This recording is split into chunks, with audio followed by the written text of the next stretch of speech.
Isn't it interesting how when you think about today's 2020, okay, go back to 2015, go back to the kickoff of the 2015 NFL football season.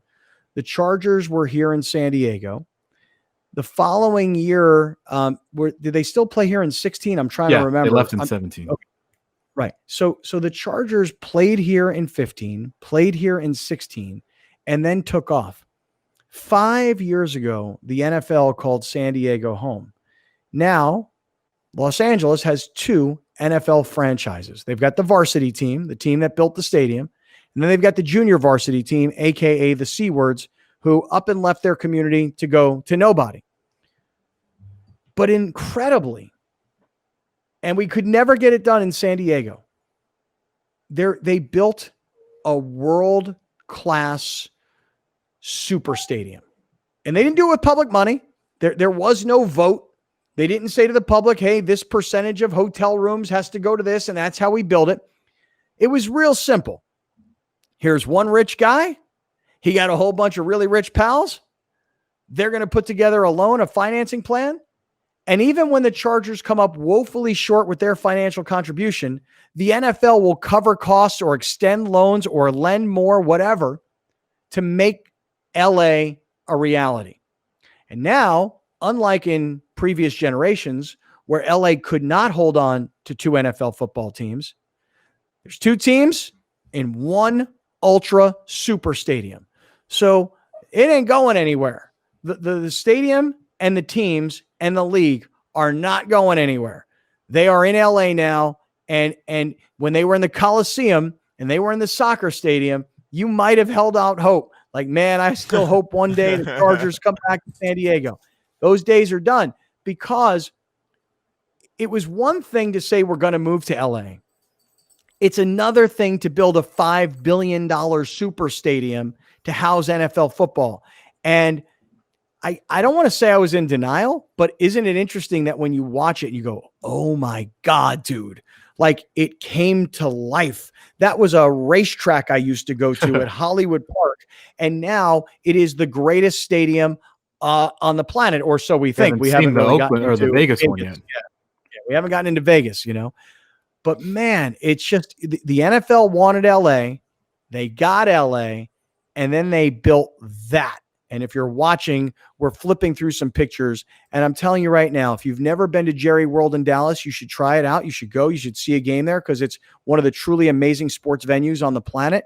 But this brand spanking new SoFi Stadium looks like the bomb stadium of all time. I know the critics are out there. Why did they put a roof over it? And that's so dumb.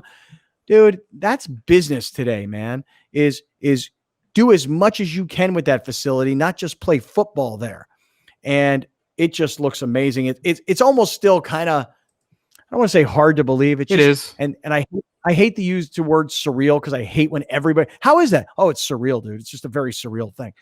It's incredible is what it is, that they built that stadium, and now it's here and it's actually open. And there was no preseason for them. And there was no concert to just try and get it worked out. And there were no vendors in the stands selling beer or popcorns. And there was no pizza joints open on the concourse. Dude, it was just an empty, massive football stadium with like 150 people in there playing a football game. And it was incredible.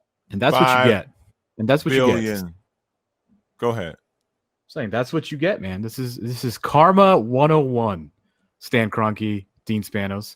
When you rip these organizations from a city that loves you forever, and then you go and you build this awesome place, and it's going to be great for years and years and years. But for me, I'm a believer in karma. Like, how many people in St. Louis right now, in San Diego, or specifically St. Louis right now, are laughing that Stan Kroenke wanted to take the Rams out of St. Louis because he wanted to be in LA and he wanted to build this stadium because he wanted to get so much money, and now you can't. And now you won't have anybody, at least for this year. We'll see what happens next year. And it's just karma, man. Next week when the Chiefs come and smash the Chargers and their opener in there, it's going to be hilarious, because that's what karma is, man. I think it's a fantastic stadium. Going forward, I'm sure we'll forget about all the stuff about being jilted as a city, but I got a giggle out of it to see that empty stadium. When they showed Stan Kroenke cutting the ribbon with Dean Spanos, I was like, dude, you got this palace. You got this thing, and no one's going to enjoy it. and that's just karma. And I later on, I'll be fine with it. I want to go check it out too. I think like I already did drive by it once, so I just think it was a little bit of me was very happy that it was empty yesterday. I think that stadium will be the crown jewel of Los Angeles for decades to come.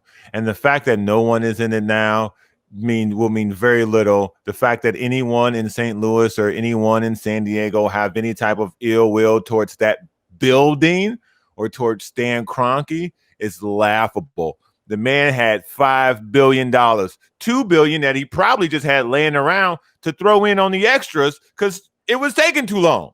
We had to get more hours. $5 billion. So anybody taking any comfort, the fact that it's empty, man, you might want to get your business plan together because that man don't care. $5 billion of them bad boys, okay? Big B's, all right? All caps. I had joy in that. Oh, good. Okay. I was just more blown away by the whole place. It's amazing.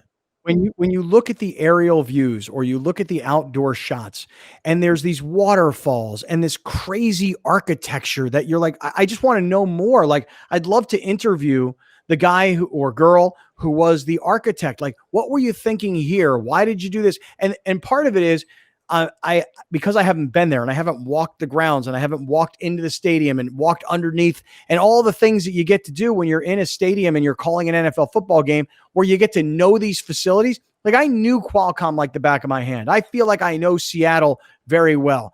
I felt like I knew the Oakland Coliseum really, really well. Heinz Field in Pittsburgh. These are stadiums where I've been to so many times that I feel like I know them really well. This one I'm watching on TV and I'm going, what is all of that? Because it's not just a bowl that you're going, that's where they play football. It's a ginormous piece of property and a structure that I don't even know what's going on there other than a football field. It looks like a rendering. It looked like a 3D recreation that they kind of show you before it's actually built. I was watching it on TV going, wait, is that the real thing? Like, it's like no, that's not a 3D model. That's the real stadium. And when you say they got waterfalls, man, they got everything over there. They got everything.